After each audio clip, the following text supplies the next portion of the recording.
Last time we started examine the history of Versailles.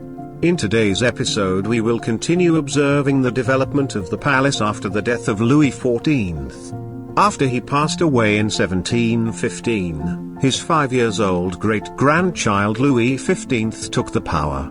From the period 1715 to 1723 the court, and the regent's government of Philippe d'Orléans returned to Paris. In May 1717, during his visit to France, the Russian Tsar Peter the Great stayed at the Grand Trianon. His time at Versailles was used to observe and study the palace and gardens, which he later used as a source of inspiration when he built Peterhof on the Bay of Finland, west of St. Petersburg. During the reign of Louis XV, Versailles underwent transformation, but not on the scale that had been seen during his predecessor's reign. When Louis XV and the court returned to Versailles in 1722, the first project was the completion of the Salon d'Hercule, which had been begun during the last years of Louis XIV's reign but was never finished due to the king's death. Significant among Louis XV's contributions to Versailles were the Petit Appartement du Roi and the Appartement des Mesdames. The crowning achievements of Louis XV's reign were the construction of the Opera and the Petit Trianon. Equally significant was the destruction of the Ambassador's Stair, the only fitting approach to the state apartments, which Louis XV undertook to make way for apartments for his daughters. The case for removing the stair was strengthened by the poor condition of the cast bronze support for the massive skylight over the staircase, which under Louis XIV had been an experimental wonder which allowed for an unprecedented span of the glass. By the 1750s this structure had seriously weakened, necessitating the removal of the skylight and the destruction of the staircase. The gardens remained largely unchanged from the time of Louis XIV. The completion of the Bassin de Neptune between 1738 and 1741 was the most important legacy Louis XV made to the gardens. Towards the end of his reign, Louis XV, under the advice of Anne-Jacques Gabriel, began to remodel the courtyard facades of the palace. With the objective of revetting the entrance of the palace with classical facades, Louis XV began a project that was continued during the reign of Louis XVI, but which did not see completion until the 20th century. In 1774, shortly after his ascension, Louis XVI ordered an extensive replanting of the bosquets of the gardens, since many of the century-old trees had died. Only a few changes to the design were made, some bosquets were removed, others altered, including the Bains de Pollen, which was redone in Anglo-Chinois style, popular during the late 18th century, and the labyrinth was converted to the small Jardin de la Reine. The worsening finances of the French monarchy led to neglect in the maintenance of the palace. Benjamin Franklin described an air of magnificence and negligence when he visited, while royal architects warned of the dangerous condition of outbuildings like the Petit and Grand Écurie, where rotting timber in 1770 necessitated urgent rebuilding work. To compound the shortage of money, Louis XVI channeled significant financial resources into other properties, including the purchase and renovation of the Château de Saint-Cloud in 1784, and an ongoing rebuilding of the Château de Compiègne throughout the 1780s. This left scant resources available to devote towards the long-nurtured dream of rebuilding the Paris-facing wings of the envelope enclosing the marble and royal courts, known as the Grand Project. In the interior of the palace, the library and the Salon des Jeux in the Petit Appartement du Roi and the Petit Appartement de la Reine, redecorated by Richard Mick for Marie Antoinette, are among the finest examples of the style Louis XVI. Several stories for the Petit Appartement du Roi were added above those already constructed by Louis XV, reaching 6 stories high.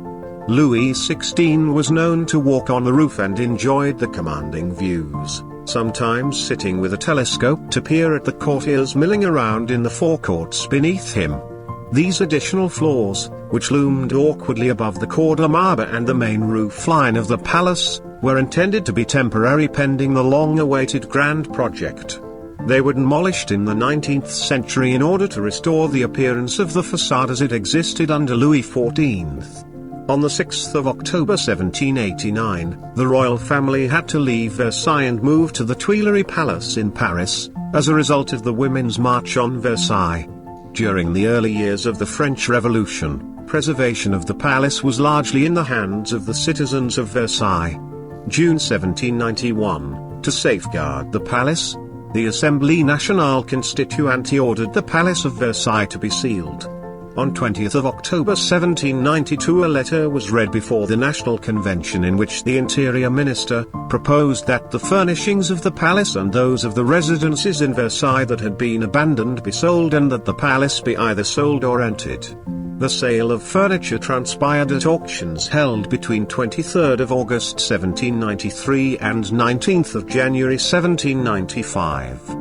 Only items of particular artistic or intellectual merit were exempt from the sale. These items were consigned to be part of the collection of the museum, which had been planned at the time of the sale of the palace furnishings. On 5th of May 1794 the convention decreed that the chateau and gardens of Versailles, as well as other former royal residences in the environs, would not be sold but placed under the care of the Republic for the public good. Following this decree, the chateau became a repository for artwork seized from churches and princely homes. As a result of Versailles serving as a repository for confiscated artworks, collections were amassed that eventually became part of the proposed museum. Owing largely to political vicissitudes that occurred in France during the 1790s, Versailles succumbed to further degradations. Mirrors were assigned by the Finance Ministry for payment of debts of the Republic, and draperies, upholstery, and fringes were confiscated and sent to the mint to recoup the gold and silver used in their manufacture. Despite its designation as a museum, Versailles served as an annex to the Hôtel des Invalides pursuant to the decree of 28 November 1799, which commandeered part of the palace and which had wounded soldiers being housed in the Petit Appartement du Oi. With the advent of Napoleon and the First Empire, the status of Versailles changed. Paintings and artwork that had previously been assigned were systematically dispersed to other locations, and eventually the museum was closed. In accordance with provisions of the 1804 Constitution, Versailles was designated as an imperial palace for the Department of the Seine-et-Oise.